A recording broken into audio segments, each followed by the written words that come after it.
essayé de présenter en deux composantes en quelque sorte. C'est la même technique. Cette technique, c'est la mise en repos, la mise en défaut, qui consiste à interdire un espace pastoral à l'utilisation par les troupeaux. Mais je l'ai traité sous deux types, deux formes. Une forme qui est traditionnelle, ancestrale, qui a été développée pendant des siècles et des siècles, et qui se maintient encore, qu'on appelle l'agdel. Et donc qui est une pratique, une institution et un espace. Donc j'ai bien expliqué en quoi cette action ou bien cette pratique est-elle importante pour les pasteurs.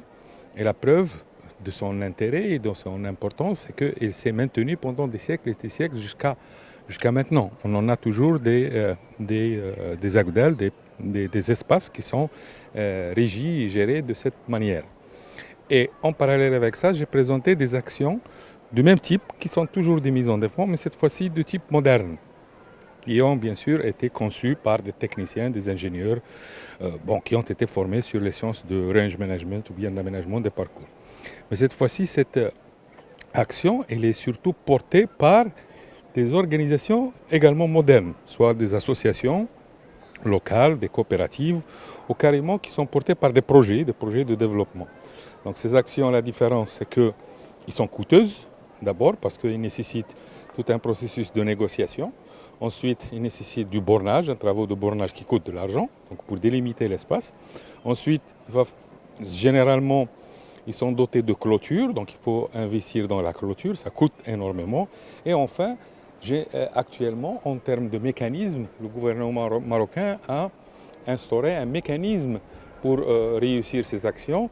Ce mécanisme consiste à donner une compensation pour la mise en défense, c'est-à-dire que c'est comme si l'État achète ce droit d'usage des parcours auprès des populations, donc on les compense soit en nature sous forme d'aliments de bétail ou carrément en espèces.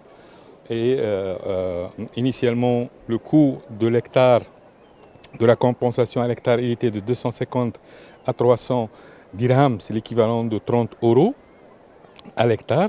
Et actuellement, si on intègre les services écosystémiques de ces espaces pastoraux, actuellement, dans le cadre de la mise en défense forestière, on est arrivé jusqu'à 100 € à l'hectare sur des superficies qui ne doivent pas dépasser quand même 300 hectares. Donc j'ai jugé très intéressant de partager avec mes collègues et amis des pays du Sahel ces deux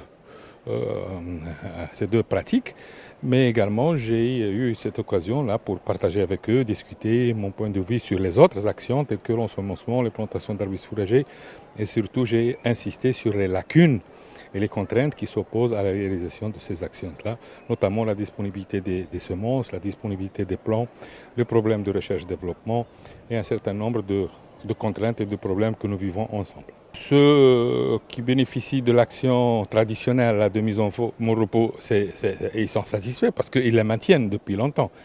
La preuve, c'est qu'ils ne l'ont pas abandonné, sauf dans quelques zones où d'autres spéculations sont apparues, comme le pommier, les cerisiers, la pomme de terre et l'oignon dans certaines régions du Maroc qui sont plus fertiles, où on a abandonné ces actions-là parce qu'on a trouvé d'autres créneaux plus rentables. Mais ceux qui se trouvent encore dans les montagnes, ils maintiennent cette action-là. Et s'ils la maintiennent, ça veut dire qu'ils sont satisfaits, ça veut dire que ça leur porte un avantage. Par contre, les actions modernes, alors là, il faut être honnête, ce n'est pas toujours réussi. Parfois, la réussite de cette action-là, elle est liée à la durée du projet. Tant qu'il y a un financement, tant qu'il y a quelque chose à partir de laquelle les populations bénéficient, ils maintiennent cette action.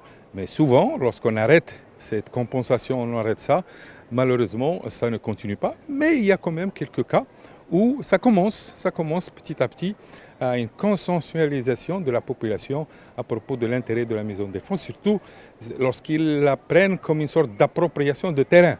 Alors c'est ça le motif qui fait que les populations peuvent, si vous voulez, s'approprier cette truc-là, c'est en s'appropriant cet espace-là et en le gérant de manière efficiente. Je pense que l'idée derrière la réussite de ces actions, c'est qu'il faut que les gens trouvent un intérêt économique.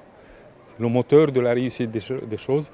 des actions, c'est l'intérêt économique. Il faut démontrer aux gens qu'ils ont un intérêt économique dans l'action et automatiquement, ils vont l'adopter, ils vont la faire réussir et la faire perdurer.